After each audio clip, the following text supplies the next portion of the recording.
When I first started full-time RV living, I never thought about getting older. I thought about fuel costs, campgrounds, repairs, and finding places to stay. I thought about all the practical stuff, the stuff everyone warned you about before you buy the rig and hit the road. But there's one thing I never really considered. This lifestyle doesn't stay the same as you age. Nobody puts that in the YouTube videos. Nobody puts that in the brochures at the RV show. And eventually, every full-time RVer has to ask themselves one question. Can I keep doing this? Not do I want to, and not am I still having fun, but can my body actually keep up with the life I've built? I'm 45. I'm not sitting here telling you I'm too old to RV, but I'm old enough to realize that some of the things I don't think twice about today might be a very different situation and discussion in 10 to 20 years from now. And some of you watching this already know exactly what I'm talking about. And no, I'm not calling you old. So let's talk about it. People who don't RV think it's just driving somewhere and relaxing. Pull in, kick back, watch the sunset. They don't see everything that happens in between. Every move means hooking up water, sewer hoses, electrical cords, leveling the rig, putting out the slides, climbing in and out of the cab half a dozen or a dozen times, carrying gear from one bay to another, crawling underneath to check something, and fixing whatever decided to break on that particular travel day. It's not one task, it's 20 little tasks, back to back, every single time you move. And when you're younger, you don't even think about it. You just do it and move on with your day. But as you get older, you start noticing those things a little more. Your knees notice the step down. Your back notices crouching under the rig. Your shoulders notice carrying something that never used to feel heavy.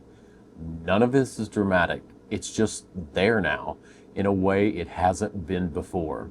And then there's maintenance. This is the part nobody can avoid, no matter how careful you are.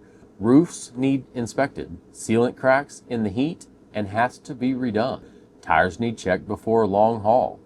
Water heaters quit at the worst possible time. Air conditioners always fell in July. Obviously, never in October or November. Something always breaks. That's just owning a home that drives down the highway at 70 miles an hour.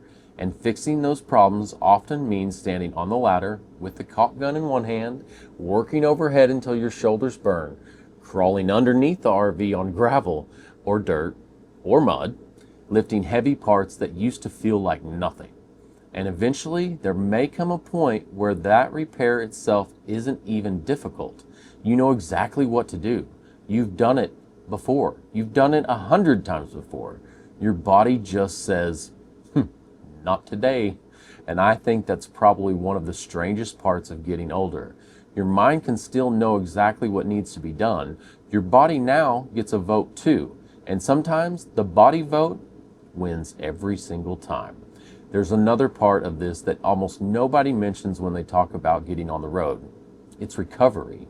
It's not necessarily that one day you suddenly can't do work anymore. It's that after doing the work, you're done for the day. Maybe you're done for 2 days. You spend 2 hours washing the RV. You feel great about it. You got something accomplished. Then the next morning, your shoulders remind you what you did yesterday. You climb across the roof replacing sealant. Get the job done. That's all you need to do. You feel pretty good about yourself. The next morning, everything hurts. Your knees, your lower back, some muscles you didn't even know you used. That's part of getting older, whether you're living in an RV or a house. Recovery slows down. The difference is RV life asks your body to do these things pretty regularly. Every travel day, every campground, and every season. Every repair that decides to show up when you're hundreds of miles from anybody you know. And then there's the weather. This one sneaks up on people. Heat feels hotter. Cold feels colder. Wind becomes more annoying than it ever was. Rocking the rig at 2 o'clock in the morning when maybe years ago you would have slept right through it. Working outside in 100 to 105 degree weather doesn't sound quite as adventurous anymore. At some point, you stop chasing adventure quite as hard.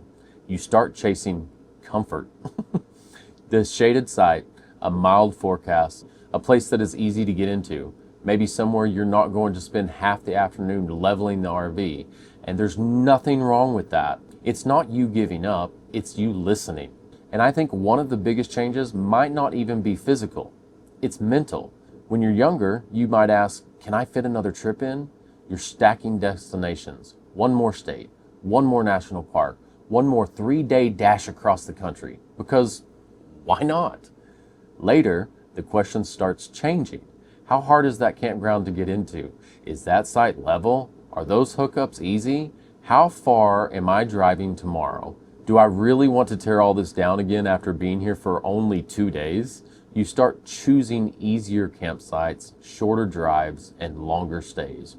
Maybe instead of moving every 2 or 3 days, you stay somewhere for a week or 2, sometimes even a month. Not because you've given up on adventure, because you've figured out what actually makes this lifestyle sustainable. There's something I've started realizing. Sometimes less moving creates more freedom. Less setup, less teardown, less time preparing for where you're going next, and more time actually enjoying where you are. So here's where I land on all of this. I don't think getting older means RV life has to end. Not at all. I think it means RV life changes. And that's very different. Maybe you travel slower. Maybe you stay somewhere for a month instead of just a weekend. Maybe you hire somebody to do the roof work instead of climbing up there yourself, even though you know how to do it.